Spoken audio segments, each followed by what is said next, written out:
La primera vez que hablé en lenguas, que ya lo conté, pero lo voy a contar de vuelta, que estaba ahí en el altar y no sé por qué terminé allá, en el fondo de toda la iglesia. Y cuando termino en el fondo de la iglesia, me cruzo con Leandro, el de evangelismo, y nos abrazamos los dos y nos ponemos a orar. Y en eso que estamos orando, no sé quién viene y se nos pone a orar, o sea, sentimos que alguien nos está orando. Y en eso que alguien nos estaba orando, en un momento sentimos como una explosión. Fue algo terriblemente sobrenatural. De acá, de la panza. Él salió volando para allá y yo salí volando para allá. Como 1 metro volamos los dos. Y empezamos a cagarnos, nos caímos en el piso y nos empezamos a matar de risa. Y estábamos ahí, hablábamos en lengua. Caernos quise decir, no quise decir la otra palabra. Y nos empezamos a matar de risa y ahí empecé a hablar en lengua. Y bueno, en ese momento estaba tan prendido fuego que iba, abrazaba a uno y lo oraba, iba, abrazaba a otro y lo oraba. Y cuando llego hasta acá adelante, me acuerdo estaba Daniel Palacio con mi papá y le digo, no sabes lo que pasó, recibí el don de lengua. Y Daniel Palacio me dijo algo que hasta el día de hoy me acuerdo, me dijo, bueno, cuídalo, me dijo. En su momento quizás no le di la importancia que le tendría que haber dado. Pasó el tiempo y me aparté al poco tiempo. Entonces, lo que hoy yo les quería hablar a ustedes, que tengan en cuenta que los que ustedes vivieron el domingo, los que vinieron, los que faltaron, manéjense.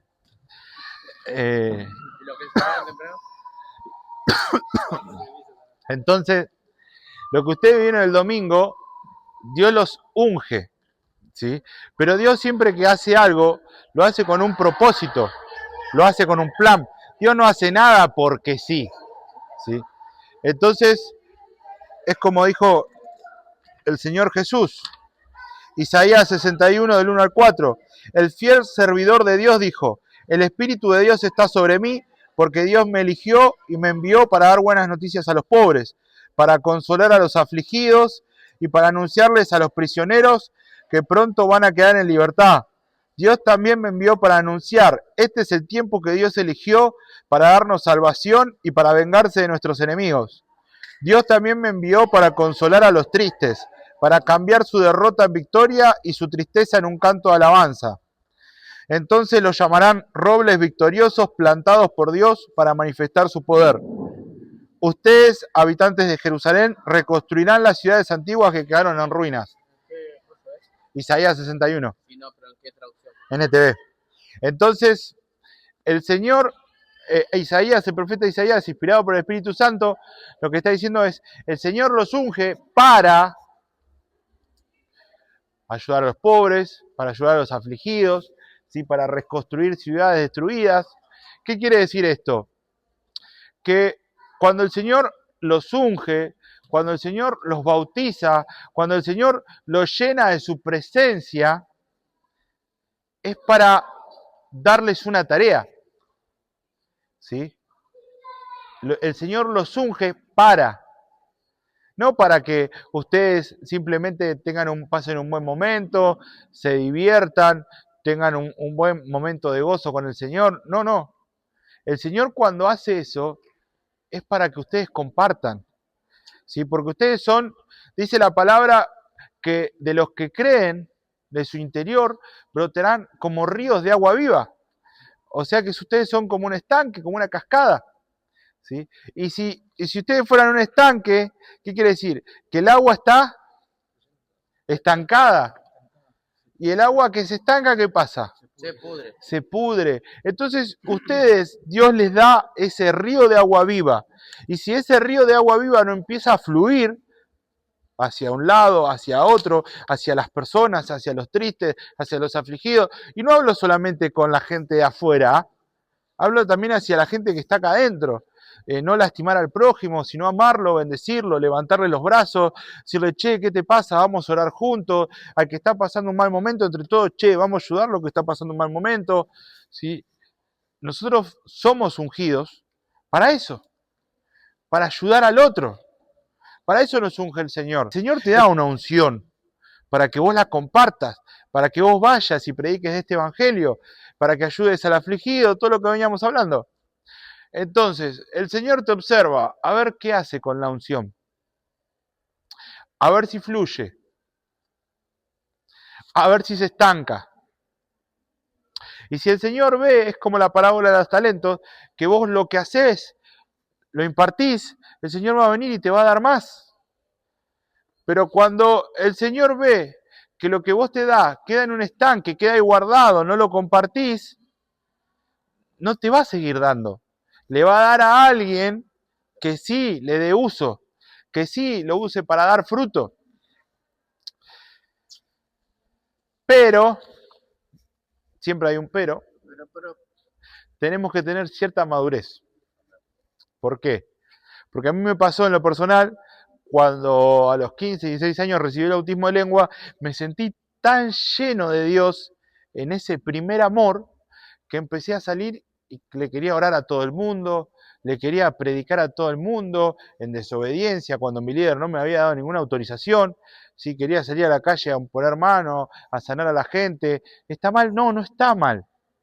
Pero yo me tengo que manejar bajo una cobertura, yo me tengo que manejar bajo obediencia, yo no me puedo manejar. Entonces, en mi madurez, ¿sí? Intenté hacer algo bueno, salí a predicar con Jorge Argüello, un muchacho que a veces viene y está en el fondo de todo, ¿sí? Y salí a predicar con él porque él me vio que yo estaba prendiendo fuego, dijo, vení, vamos a predicar, y de repente estábamos predicando en una plaza, después me llevaba a predicar a iglesia, íbamos acá para allá, y yo pensaba que lo que estaba haciendo estaba bien porque estaba sirviendo a Dios. Estaba siendo inmaduro. No me estaba manejando bajo obediencia. Yo no lo había consultado con mi líder, yo no había hablado, simplemente me mandaba. ¿Por qué? Porque estaba tan en ese primer amor, estaba tan encendido, que quería dar todo para Dios. Pero no entendía conceptos básicos de cómo manejar la unción. No entendía conceptos básicos de cómo manejar mi intimidad con Dios. El Señor me había ungido con un propósito, pero en mi inmadurez no pregunté, no dije, che, ¿cómo hago? ¿Cómo sigo? ¿Cómo hago esto? Sino que me manejé a mi manera. Y al poco tiempo me termino apartando. ¿Por qué? Acá entran dos conceptos. Uno, que vos al salir a la calle a predicar, hacer esto, hacer lo otro, vos te estás metiendo en un campo enemigo, vos te estás metiendo en la batalla, en el frente de guerra. ¿Entendés? Y donde vos te pones a empezar a rescatar almas, el diablo no te va a aplaudirte así, bien, seguí así. No, el diablo te va a querer sacudir. Pero no te puede tocar. ¿Por qué? Porque Job, ¿qué le decía el diablo a Dios? Dijo, mirá a tu siervo Job. Y, no, Dios le dijo, ¿no viste a mi siervo Job? Y el diablo dijo, y sí, si lo tenés cubierto con un vallado y no lo puedo tocar. Bueno, lo mismo nos pasa a nosotros. Nosotros estamos cubiertos con un vallado espiritual, ¿sí? Y el diablo no nos puede tocar. Pero a veces nosotros cometemos errores, tenemos ciertos pecados, enojo, ira, odio. Estos son los básicos. El odio es el pecado más grande por el cual el diablo se puede aferrar, ¿sí? A partir del odio, después, de hecho en el libro de Proverbios dice que no te juntes con gente peleadora, ¿sí? Porque ellos tienden a pecar, ¿sí? Lo estoy parafraseando. Entonces nosotros debemos tratar de no guardar rencor, no guardar enojo, no guardar odio en nuestro corazón. ¿Por qué? Porque eso le empieza a abrir puertas al diablo, ¿sí? Nosotros empezamos a decirle, empezamos a correr ese vallado espiritual que nos protege, ¿sí? A través del odio, a través de la falta de perdón, a través de no tener de una vida de adoración, una vida de intimidad con el Señor. El diablo no puede tocar a un adorador, no lo puede tocar. ¿Por qué? Porque un adorador está constantemente provocando el corazón del Señor. Y no digo que vayas por la calle todo el día contando coritos, que si lo haces está bien, pero un corazón de adorador, un corazón de alguien rendido a Dios, alguien que tiene una vida entregada a Dios, alguien que su vida dice, Señor, mi vida es tuya, mi vida es para adorarte, mi vida es para servirte. Soy una herramienta en tus manos, Señor. Alguien que se rinde, que se humilla, Es más fuerte una vida de adoración que una vida de santidad. Pero fíjense lo importante que es tener un corazón rendido al Señor, un corazón que se humilla. Vos fijate, David, el Señor decía, Él tiene un corazón conforme al mío. Y vos decís que Dios no sabía que era un adúltero, un asesino, mal padre, pero era un adorador. Él se rendía a los pies de Cristo. Él decía, Señor, así como el siervo brama por las aguas, así clama por ti, oh Dios, el alma mía. Él tenía hambre, él tenía sed, él se humillaba, él se quebrantaba. David era un adorador. No era santo, era un adorador. Y a un adorador el diablo no lo puede tocar. Permanecer en la unción, porque Dios te llena. El fuego de Dios es por gracia.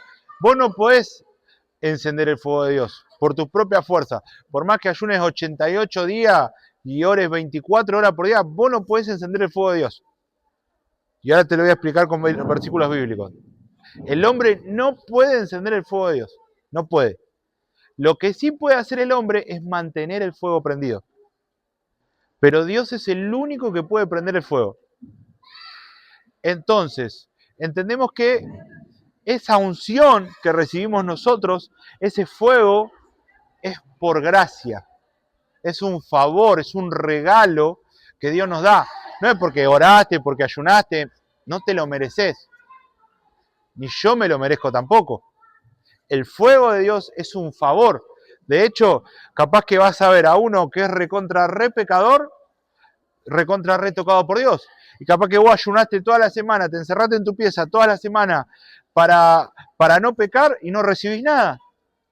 Y vos decís, ¿cómo puede ser? Si yo hace 8 días que estoy ayunando, hace 8 días que vengo orando 24 horas por día y Dios no me toca. Y este pecador que el otro día lo vi que se estaba transando una pibita a la salida de la iglesia, está acá revolcándose en el piso. ¿Cómo puede ser? Porque es por gracia, no es por obra. Vos no te lo mereces. Ni el más pecador, ni el más santo se lo merece. Nadie se lo merece, por cuanto no hubo ni un justo, dijo el Señor. Es por gracia. Simplemente esto tenés que entenderlo y aceptarlo. Y te vas a ahorrar un montón de renegadas. ¿Sí? De enojarte con vos mismo, con Dios, ¿qué me falta, qué no me falta? No te falta nada. El Señor ve tu corazón. El Señor ve lo que hay en tu corazón. Seguramente hubo un montón de gente que dijo, David no se lo merece. Moisés no se lo merece, dijo la hermana. Está casado con una mujer que no es hebrea. Va a haber un montón de gente que va a decir, no se lo merece, Facu no se lo merece, Mati no se lo merece, Manu no se lo merece, Hernán no se lo merece. Y van a decir, yo me lo merezco. No, nadie se lo merece. Es simplemente por gracia. No existe la manera de encender el fuego de Dios. Es simplemente por gracia. Él ve tu corazón y en un momento determina, hoy es el día en que te voy a ungir. Levítico 6, del 12 al 13, dice, entre tanto, el fuego del altar debe mantenerse ardiendo, nunca deberá apagarse. Cada mañana el sacerdote le echará leña al fuego. ¿Cada cuánto? Luego acomodará la ofrenda quemada sobre él y también quemará la grasa de las ofrendas de paz. Recuerden, el fuego del altar siempre debe estar encendido, nunca debe apagarse. ¿Por qué? Porque Moisés sabía que si el fuego se apagaba, no se podía prender, a menos que Dios lo vuelva a prender. Por eso Moisés decía, es muy importante que mantengan el fuego prendido. Es muy importante que el fuego no se apague, porque depende de Dios que el fuego se prenda, pero depende de ustedes que se mantenga prendido. ¿Y cómo mantengo prendido el fuego? Llevando leña cada mañana. Llevando leña cada mañana. Si yo dejo de llevar leña al altar, el fuego se apaga. Y si el fuego se apaga, vaya a saber Dios cuándo se va a volver a prender. Solo Dios lo sabe. Porque después una vez que te apagaste, vas a querer leer, vas a querer orar, vas a querer hacer de todo para que el fuego se prenda. Y no se va a prender. Y un día vas a venir acá recontra re en pecado y ¡pum! El fuego se prende. O también te puede pasar al revés. Venís recontra re ayunado y el fuego se prende. Porque no depende de tus fuerzas. Depende de lo que Dios quiere hacer con tu vida. Entonces, mientras el fuego esté prendido, peleá con carne, uña, sangre y hacé hasta lo imposible para que ese fuego no se apague. Porque a veces no tomamos dimensión del poder de Dios que hay en nuestras vidas, del amor de Dios que hay en nuestras vidas, y descuidamos lo sagrado por cuidar lo común, el trabajo, la economía, cosas finitas. Y por cosas finitas terminamos descuidando cosas infinitas. Terminamos descuidando lo eterno, lo más importante, que es Él. A mí me pasó que cuando yo empiezo a venir a los 15 años a la iglesia y recibo el bautismo, lo recibí a los meses de haber conocido al Señor. No tardé mucho en recibir el don de lengua. Después al tiempo me aparté, a los 8 meses, al año más o menos. ¿Y qué pasó? Pasaron años, hasta que en un momento volví al Señor. Bueno, y el Señor me toca, me ministra, me quebranto, pero no recibo el don de lenguas. Entonces, ¿qué pasa? Sigo congregando, sigo trabajando para el Señor. No recibía el gozo del Señor, el vino, no lo recibía. Y pasaron años. Yo ya estaba dando célula y no lo recibía. ¿Sabes cuándo lo recibí? Cuando fuimos a la iglesia de Lanús. Que estábamos con el pastor Lucho, ¿se acuerdan? Ese día lo recibí. Después de... ¿Ya cuántos años tenía de líder? Dante, ¿cuántos años tenía de líder? Pues ya de 4 o 5 años de liderazgo todavía no lo podía volver a recibir. Sí me quebrantaba en la presencia de Dios, sí un montón de cosas, pero no recibía el gozo del Espíritu Santo. Eso es lo que ustedes vieron el domingo. ¿Por qué? Porque yo ya había tenido el fuego y cometí el error de permitir que se apague. Y no sé sinceramente cómo funciona la mente de Dios, porque dice que sus pensamientos son más altos que nuestros pensamientos. Es imposible que nosotros lo entendamos, pero debemos mantener el fuego encendido. Debemos mantener ese fuego prendido. ¿Cómo? Orando, ayunando, buscando al Señor. Ahí sí tenemos que orar, ayunar, lectura, provocar a Dios adorando, provocar a Dios en intimidad. Cada mañana tengo que llevar mi leña al altar. Cada mañana. Porque donde pasaron un par de mañanas que yo lo dejé de hacer, como todo fuego se apaga. Y no lo podés volver a prender. Se prende de manera sobrenatural. Y después, en un determinado momento, los hijos de Aarón estaban medio escabios y quisieron prender el fuego. ¿Y sabes qué hizo Dios? Los mató. Porque era fuego extraño. Porque era un fuego que Dios no conocía. Entonces Dios los sacó. No podían seguir siendo sacerdotes porque quisieron ministrar algo que no les pertenecía. Dice la Biblia que llegaron con un fuego extraño y Dios los mata. Fíjense en lo importante que es para Dios. ¿Y qué es el fuego extraño? Hoy podemos hablar de un culto emocional que intenta imitar lo de Dios, pero no lo es. Que trata de provocar la emoción humana, pero no al espíritu. Eso puede ser un fuego extraño. Un profeta que viene y habla falsedades, o que habla desde el propio don de adivinanza, pero no inspirado por Dios. Eso puede ser fuego extraño. Un predicador que viene y habla desde la carne, no desde el espíritu. Eso puede ser un fuego extraño. Eso es digno de muerte. Que nosotros intentemos prender el fuego de Dios por nuestras propias fuerzas es digno de muerte para el Señor. Hoy no pasa, ¿por qué? Porque la sangre de Cristo nos cubre. Pero si fuera en el Antiguo Testamento y nosotros quisiéramos encender un fuego que no nos corresponde, entonces nosotros, y quiero que esto quede claro, chicos, porque a veces es muy difícil con el trabajo, con las tareas, con la familia, con el cansancio, no descuiden el fuego. No lo descuiden, no se conformen con una impartición. No se conformen. ¿Por qué? Porque esa unción no es de ustedes. Esa unción es del pastor Pedro. No les pertenece esa unción. Esa unción es de Dios, que se la dio al pastor Pedro. Él tiene el manto. Entonces no salgan de acá creyéndose los super ungidos porque sienten el racataca. No, porque no les pertenece. Ustedes no se lo ganaron. Es por gracia. El pastor Pedro sí pagó el precio. Pero ustedes no, ustedes lo reciben por gracia. Él tiene un manto especial que el Señor le dio a él. Ahora, en base a lo que decía Mati, nosotros recibimos esa unción a través de la vida de nuestro pastor, por gracia, pero tenemos que entender que es como una invitación que el Espíritu Santo nos da a compartir con Él, a estar con Él. Es una invitación, pero no es lo más profundo, hay más profundidad, pero la profundidad con Dios se descubre en la intimidad. Lo que pasa acá en el altar, el Señor te está invitando, te está dando una invitación a: quiero derramar mi gloria sobre tu vida, quiero ungirte, quiero llenarte, pero en lo secreto hay más. En el altar hay más. En la intimidad hay más. No podemos vivir de la unción prestada.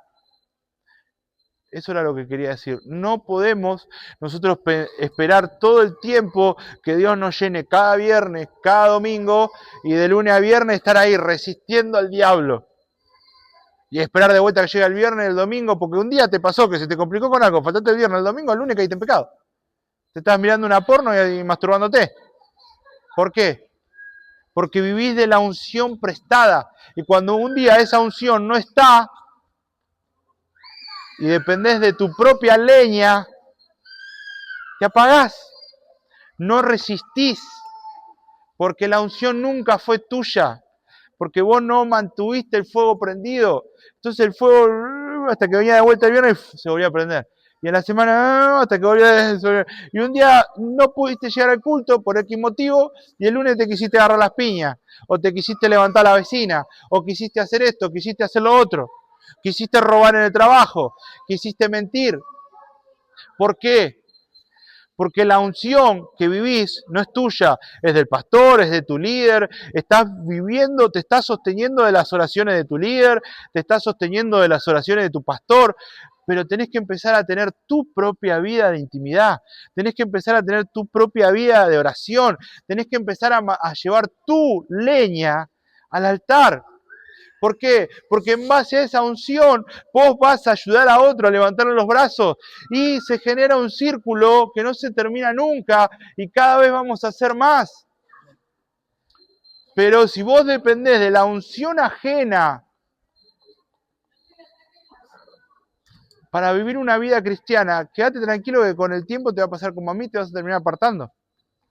Vos no podés vivir de un viernes, vos el lunes tenés que estar buscando al Señor. El martes tenés que estar buscando al Señor. El miércoles tenés que estar buscando al Señor. El jueves tenés que estar buscando al Señor. Y el viernes tenés que venir a compartir lo que el Señor te dio. No tenés que venir a recibir.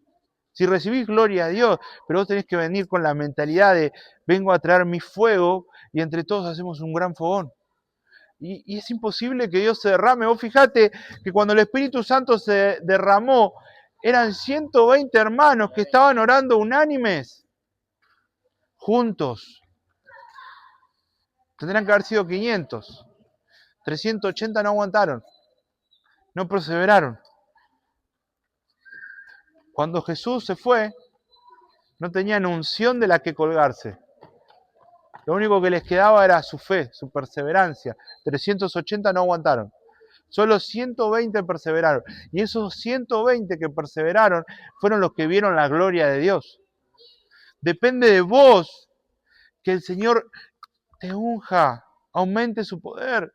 Mientras más leña le eches al fuego, más va a arder. Había un nene que tenía una gomera. Entonces el nene estaba jugando con la gomera, estaba todo el día jugando con la gomera. Y le pegaba a esto y le pegaba al otro y probaba la puntería. Y ya se había hecho un experto con la gomera. Entonces en un momento, ¿qué pasa? Tan experto que se había hecho con la gomera que ya se empezó a aburrir. ¿Y qué pasó? Quería buscar algún blanco que se mueva para darle un poquito más de entretenimiento. Y en un momento ve el pato de la madre, que la madre amaba ese pato. Más que un animal de la granja, era como una mascota para la madre. Entonces dice, voy a hacer una cosa, le voy a tirar al pato, pero lo voy a rozar. Lo voy a rozar, no le voy a pegar al pato, lo voy a rozar. Entonces voy a ver qué tan bueno estoy con la puntería. Y hace así, le pega al pato, no va con tanta mala suerte que el pato se muere. Dice, no, ¿qué hice? Y empezó a ponerse mal. Cuando se entere mi mamá me mata. Y dije, bueno, lo voy a esconder. Hace un pozo, qué sé yo, mete el pato, lo tapa con un par de piedras y lo vuelve a tapar con tierra. Y sigue su vida normal, viste, qué sé yo. Y bueno, un día estaban comiendo, ¿sí? A la noche, y estaba él, la hermana y la mamá. Y dice la mamá, bueno, Juanita, a la hermana, te toca lavar los platos. Y ella dice, no, Pedro tiene que lavar los platos. Y Pedro dice, si yo no me toca, ¿qué? Y Juanita le dice por lo bajo, mirá que sé lo del pato, le dice. Oh, se puso rojo, violeta, morado, de todos los colores. Entonces agarró Pedro y ¿qué hizo? No, mami, yo los lavo, está bien, yo quedé tranquila que yo los lavo. Y fue y lavaba los platos. Y así, después de vuelta lo mismo. Chicos, miren que hay que hacer la cama, hoy le toca a Juanita. Y Juanita le dice, no, lo va a limpiar Pedro. Y acordate del pato. Oh, hasta que en un momento, ya pasaron los días, pasaron las semanas, hasta que en un momento Pedro no aguanta más. Explota. Y la madre también lo manda a hacer una tarea a Juanita y dice, no, lo va a hacer Pedro. Y Pedro se larga a llorar. No aguantó más. Y lloraba. Y la mamá le dice, Pedro, ¿qué te pasa? No aguanto más, te voy a contar. Me dice, ¿te acordás que vos tenías un pato? Sí. Bueno, yo un día estaba jugando con la gomera, que le apunté, que lo quería rozar, y pum, le pegué al pato sin querer, lo maté. Y lo enterré. Entonces Juanita me vio, que yo lo escondí, y desde ese día que me hace hacer todas sus tareas. ¿Para qué no contarte lo del pato? Le dice, no, hijo, quédate tranquilo, no pasa nada, te perdono, te amo, y lo abraza. Y el nene se saca una carga de encima.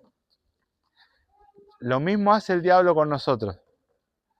Dice, acordate del pato, acordate que el otro día te masturbaste, acordate que el otro día le mentiste a tu señora, acordate que el otro día te llevaste algo del trabajo, acordate esto, acordate lo otro, no sos digno, sos un caradura, ¿cómo vas a ir al altar? Sucio, inmundo. Acordate del pato, te dice.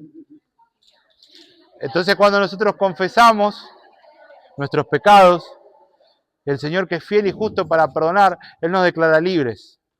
Y en base a eso Él sana nuestros corazones. Y podemos entrar confiadamente nuevamente ante el trono de la gracia. Por eso es tan importante el poder de la confesión. ¿Para qué? Para que el diablo no nos tenga agarrados.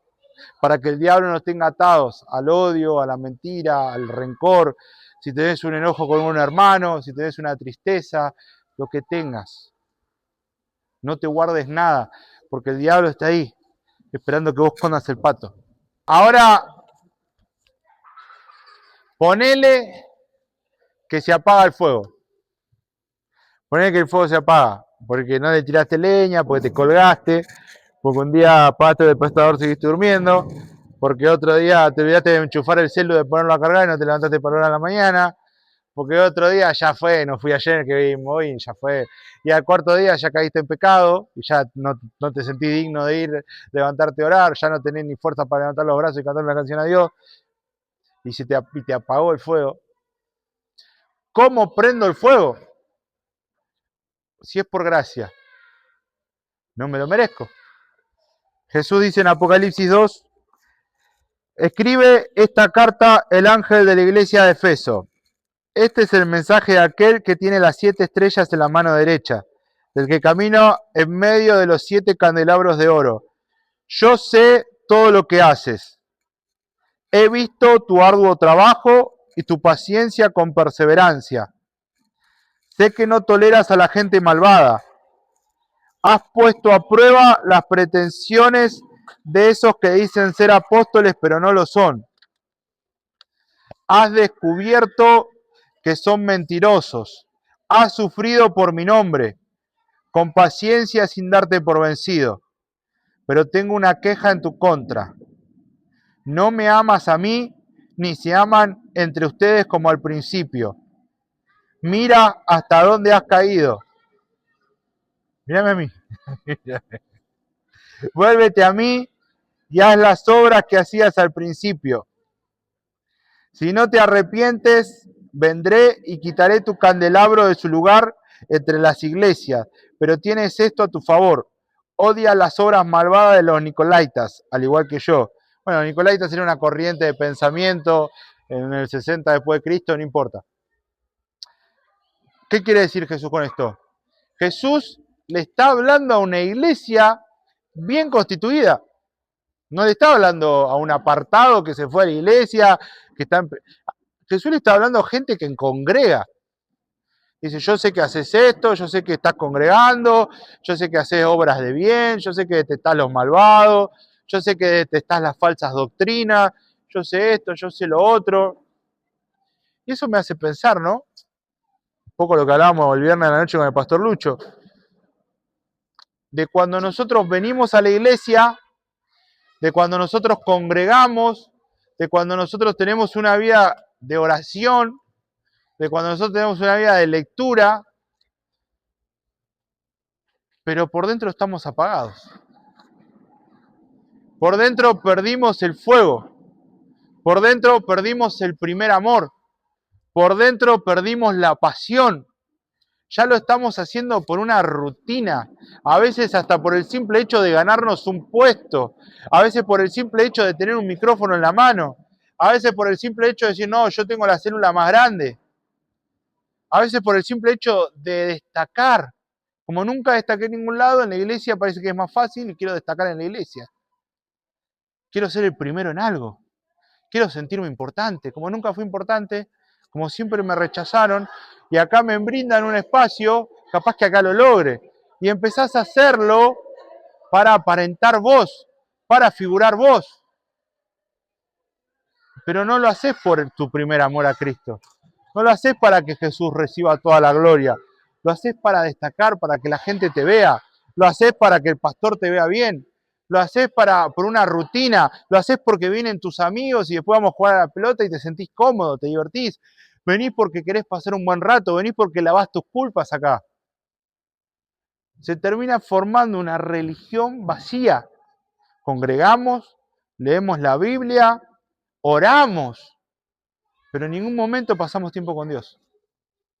Y Jesús le está hablando a una iglesia así, a una iglesia que se había enfriado.